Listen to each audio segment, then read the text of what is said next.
मथानिया नाम के गांव में एक किसान रहता था। वो दूसरों की बकरियां चराने जंगल में जाता था, लेकिन उसे बहुत कम पैसे मिलते थे।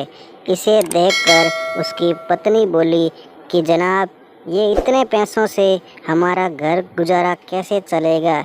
आप क्यों ना कुछ बड़ा काम कर ले तो हमारे लिए अच्छा होगा। यह बात भी उसे अच्छी लगी और ये पूछने के लिए वह एक बाबा के पास जाता है और अपनी पूरी कहानी उस बाबा को बताता है। उसके बाद वो दूसरों की जमीन लेके खेती करना शुरू कर देता है।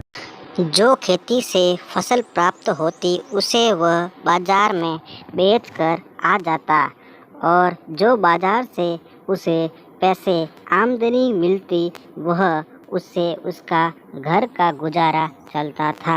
वह बाजार से लौटते समय बैलगाड़ी से गांव की तरफ आता था।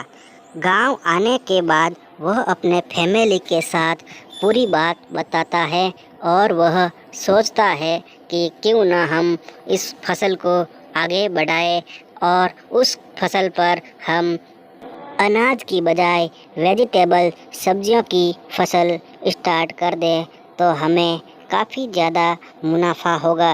यह बात सुनकर उसकी वाइफ को बहुत अच्छा लगा और वह उसे यह करने के लिए कहाँ कह दिया और अगले दिन वह किसान अपने खेत में फसल उगाने चला जाता है और दूसरे ही दिन वह अपने फैमिली और बच्चों को वहाँ ले आता है और कहता है, देखिए हमारे खेत में कितनी अच्छी अच्छी सब्जियाँ उगी हैं और हम इन सब्जियों को बेचकर काफ़ी अच्छा मुनाफा कमा पाएंगे। ये बात सुनकर उसकी बच्ची और उसकी वाइफ ने बहुत ही अच्छा कहा। वह सब्जियां लेकर बाज़ार में चला और उसकी सब्जियां की बिक्री इतनी अच्छी हुई कि हर एक गांव में जाकर वह सब्जियां बेचता था और उसके सब्जी के ग्राहक भी बहुत अच्छे होते थे और वह ग्राहकों से अच्छी तरीके से बात भी करता था और वह घर आते आते उसकी पूरी सब्जियां ख़त्म हो जाती थी। घर आने के बाद वह अपनी वाइफ को पूरी बात बताता है और कहने लगता है कि हमारी सब्जी की बिक्री बहुत अच्छी से हो रही है, क्यों न हम इसे और ऊंचा पहुंचाए और हम इससे बहुत ही ज़्यादा मुनाफा कमा पाए। और वह मार्केट में सब्जी की दुकान लगा देता है और ग्राहकों को सब्जी लेने के लिए बोलता है, आइए आइए भैया जी, हमारे पास आइए, हम बहुत अच्छी सब्जियां बेचते हैं, हमारे पास अच्छी अच्छी सब्जियां मिलती हैं। इस काम को हाथ बटाने के लिए उसकी वाइफ भी सब्जियां बेचने के लिए आ जाती थी। दिन में 2 बार वो वाइफ उसकी सब्जियां बेचने मार्केट में अपने पति की हेल्प करने आया करती थी। इतनी सब्जियां बिकती थी कि उनके पास अब पैसों की कमी नहीं रही थी।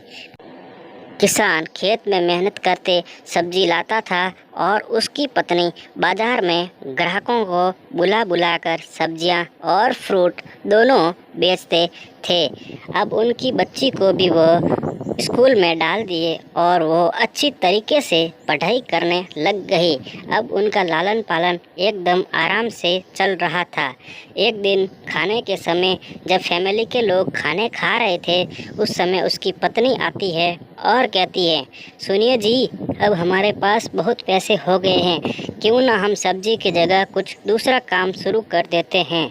यह बात सुनकर उसका पति बोला, हमें लालच नहीं करना चाहिए, आपको पता है कि लालच का फल हमेशा बुरा ही होता है। दोस्तों, इस कहानी से हमें यह सीख मिलती है कि हमें कभी भी हिम्मत नहीं हार